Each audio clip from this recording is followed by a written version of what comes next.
Happy Wednesday, everyone. Hello, everyone. We're back.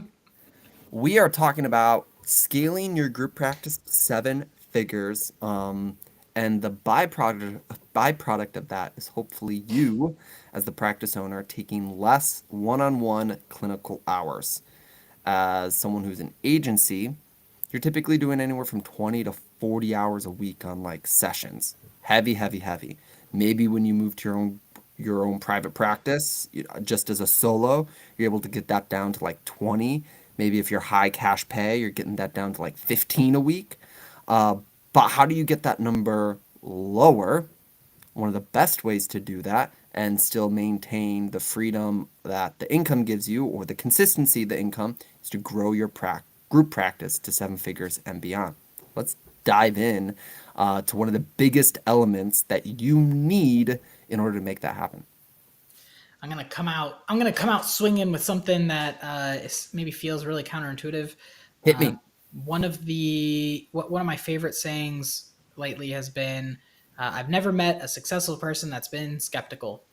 I think number one, you have to believe that you can do it. Mhm. You have to believe that you can do it, and you got to go after it. You got to be confident and ask yourself, how can I make this happen?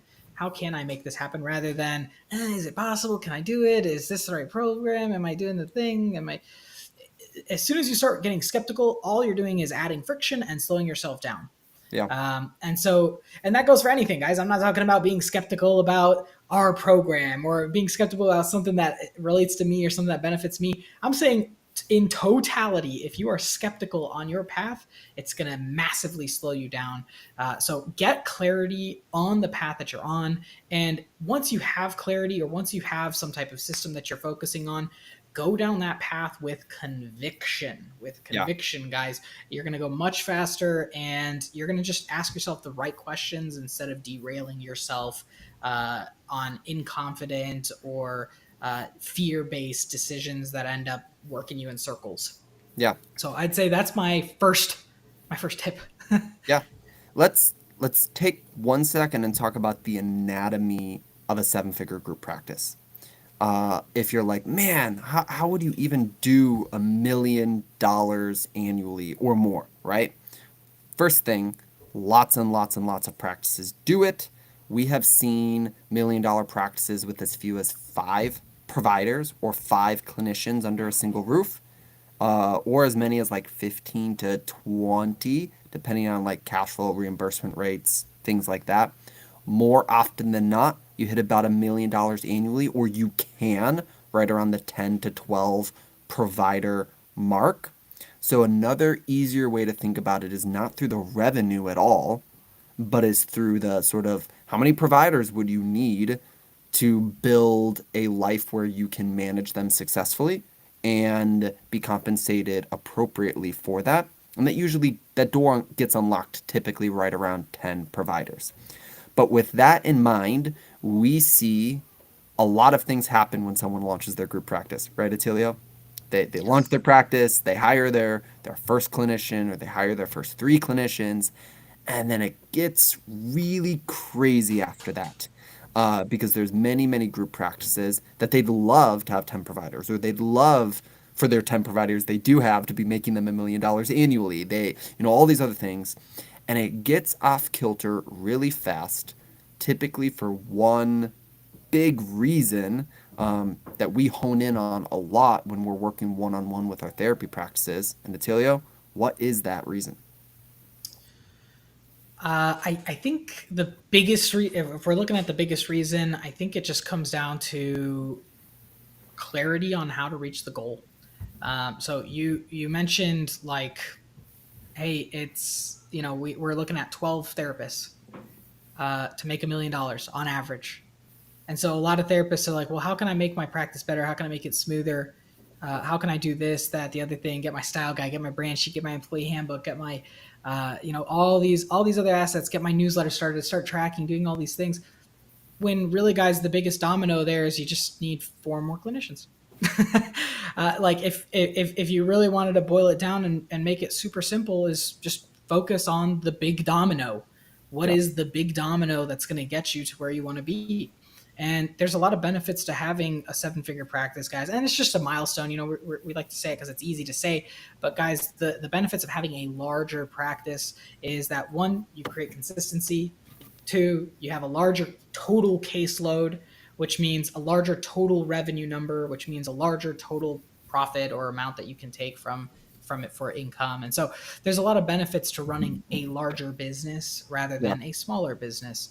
And so keeping that in mind, oftentimes the highest leverage thing that you can do as a group practice owner is focus on recruiting, focus on making a better workplace, and presenting yourself as a workplace that more therapists will want to work at. That's really the ultimate domino. That's really Right. the ultimate domino. There's a bunch of other things in there, guys, like software and automations and tracking and this, that, the other. But, guys, when it comes down to it, I think that's the number one big gun. Yeah.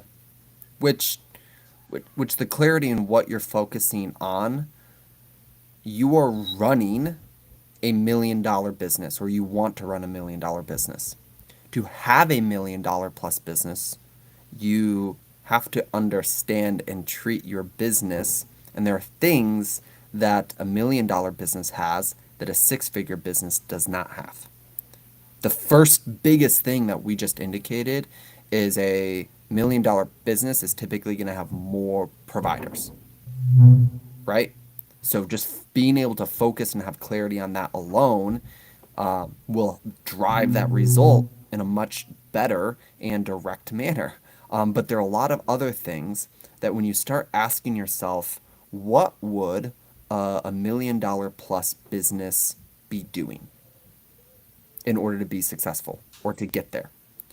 And it's there are certain elements that come up to the surface where you are now processing it through the correct lens of you are a business owner now rather than a clinician. And yes, you're even a group practice owner specifically, but you are a seven figure or trying to become a seven figure business owner. So the skills, the talents, the traits, and the activities you spend your time on as a business owner needs to reflect that. And the skills and the time you spend as a business owner as a six-figure practice or as a solo practice is very different than the time, attention, and things you have to execute on to be a large group practice.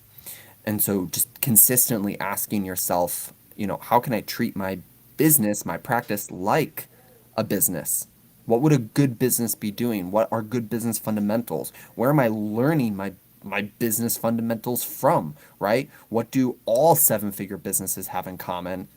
Much less what do all therapy practice businesses that are seven figures and beyond have in common, right? And looking at those common elements and structures will allow you to more quickly assemble a seven figure practice.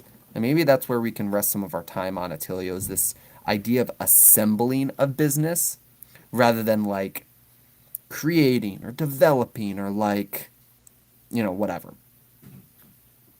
Yeah, I to kind of tie in, a few of these components, guys. Starting from the top, I think a business that gets assembled nicely is one that is clear, is one that um, is simple. It's one that quickly understands what are the factors that they need to have rather than the factors that they don't need to have. And then what are factors that are nice to haves versus need to haves? Yeah. So using logic a lot of times is the best way to make these really great business decisions. And this is how we can really come into a good business mindset for our practices. Oftentimes, some of the some of the points where we've seen our clients say, "I now feel like a business owner," is when they just have supreme clarity. And supreme clarity looks like my business is actually really simple. My business is actually really simple. There doesn't have to be a million things going on. I don't have to do 30 things all at once. My business is actually really simple. There's only a few key components that have to happen. and I only have to do a couple things well to make those key things happen. Yeah. And so by looking at your to-do list, by looking at your to-do list and saying, is this an action that needs to happen right now? Is this even an action that helps me evolve from my current state to my next state? Or is this something that needs to be taken care of when I'm a larger practice? Might help you just kind of shore up some of the cards and make sure that you're kind of dealing from the same, one Yeah. deck, I guess, with maximum efficiency. Did I miss My anything there? Yeah, my wife likes to make sourdough bread a lot from scratch and like focaccia and things like that.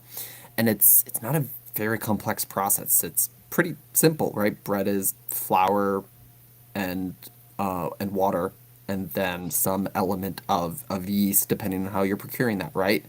And the result you get from it is incredible.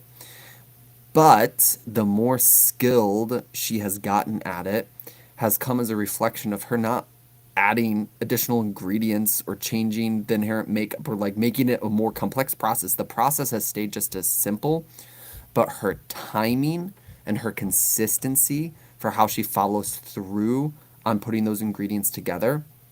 How on the mark is she between this rise and the second rise and this oven bake and the second oven bake?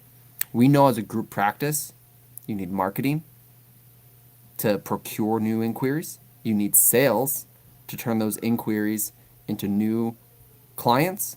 You need recruitment to consistently hire talent to accept those clients.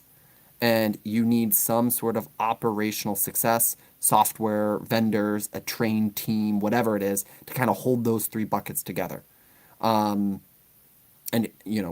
quality care, all of that type of stuff, right? And if you have those three mechanisms, that's and you do it at a large enough volume with enough consistency, it's pretty simple.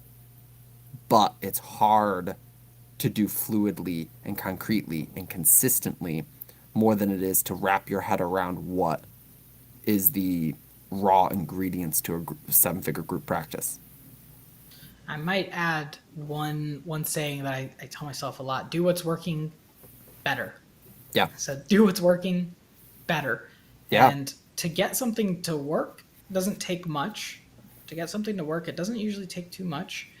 Sometimes it might feel like it's a lot to get something to work, but really, once something's working and you continue to grow it, things tend to work out in the end. Things tend to Right. work out in the end. There's a businessy thing called a loss leader, where people literally are okay with losing money to get new clients. And so I'm not suggesting that you do that. However, if people are willing to do it, I don't know. There's a lot of Right. options out there. And so do what's working, figure out something that works, and just figure out how to keep getting better and better and better and better at it. Yeah. And in that way, you don't have to do 30 things. You just have to do one good thing really well. Right. Most of our seven-figure practices, something that's really interesting about them is that a lot of the time they're just working with one pain point that they're solving in a few different capacities. They don't have many, like it's not like they've hired like 30 different staff members. They only have like one, maybe two administrators. They're still using their same EMRs. They're Right. still using the same billing company.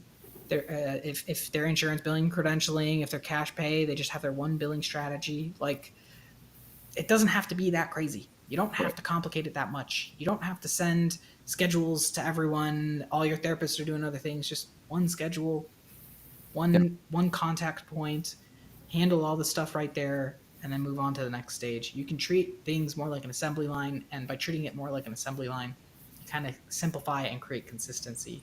Yeah. And to kind of wrap this all up with the point we were trying to make, when you're able to grow your business with this level of simplicity, you're able to slowly reduce where your money needs to come from.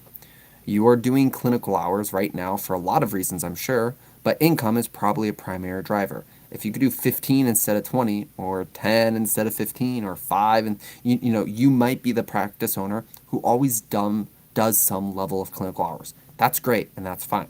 We also know a lot of practice owners that they are no longer doing clinical hours or they've sold their entire practice and they've retired, right? There's going to come a point where you want or need to not be doing one-on-one sessions anymore and we have to prepare for that. And one of the best or easiest ways is to have a practice size that allows you to pull profit from the practice separate from your hours alone.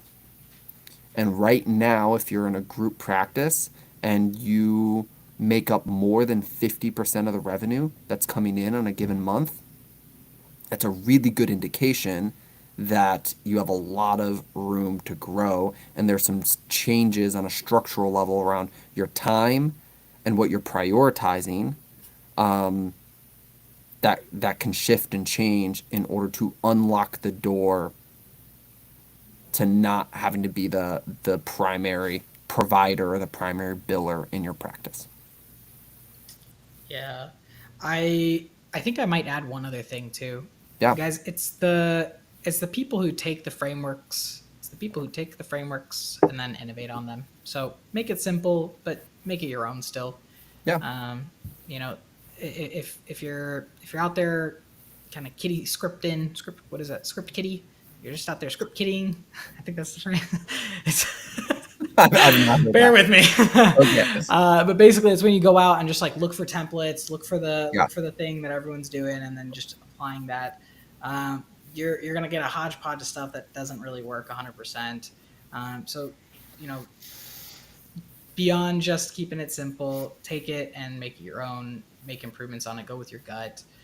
Ultimately, you are going to know how to serve your clientele best. Let your creativity run wild within reason, Yeah. and I'm sure you'll be well on your way to seven figures.